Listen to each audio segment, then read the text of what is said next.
ফাঁস হলো সায়ক ও তার প্রাক্তন বৌদি সুস্মিতার ব্যক্তিগত কথোপকথন। কি কথা হয়েছিল তাদের, চলুন শুনে নেওয়া যাক। আমি জানি না, তোর 11:15 আগে আমার কাছে এসে পৌঁছতে হবে। আমার কথাটা শোন একটুখানি, আমার কথাটাকে শুনে নে, তারপরে তুই ডিসাইড কর। শুনছি বল। ডিসাইড আমি করে ফেলেছি, কিন্তু আমি ডেফিনেটলি তোর কথা শুনছি। 11:15 এটা ডিসাইডেড, কিন্তু তার মধ্যে তোকে আসতে লাগবে। না, আমার কথাটা হচ্ছে যে যেটা হয়েছে সেটাকে ঠিক করার চেষ্টা করতে পারি আমি। হ্যাঁ কর, তাহলে আয়। দাদাই যাতে হচ্ছে কিছু না করে।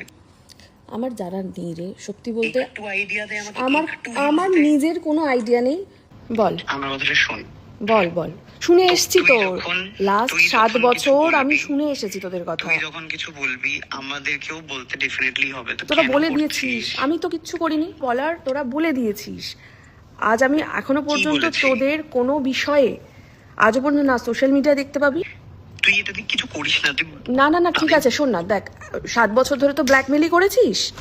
এইবারে আমি করিনি তোকে ব্ল্যাকমেল।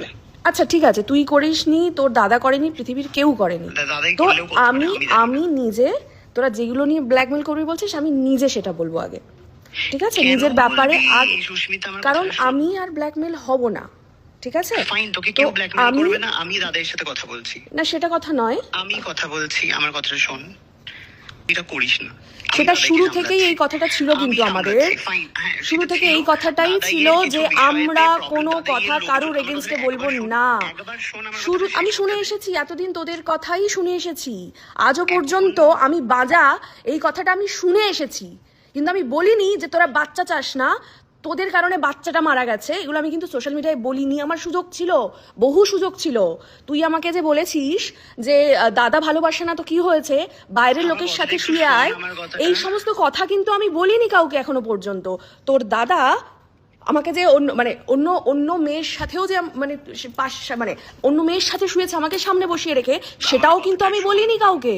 এই সমস্ত জিনিসগুলো যখন কাছে আসবে, ইনফ্যাক্ট তোর সম্পর্কগুলো, সেগুলো কোনোটাই কিন্তু আমি বলিনি এখনো। তোর সাথে সেক্স করতে গিয়ে পেনিস ছিঁড়ে যায় এবং তারপর তোরা হসপিটালে কতদিন ভর্তি ছিল, সেই সমস্ত কোনো কথাই কিন্তু আমি বলিনি। এবার আমি বলবো নিজের সমস্তটা বলে।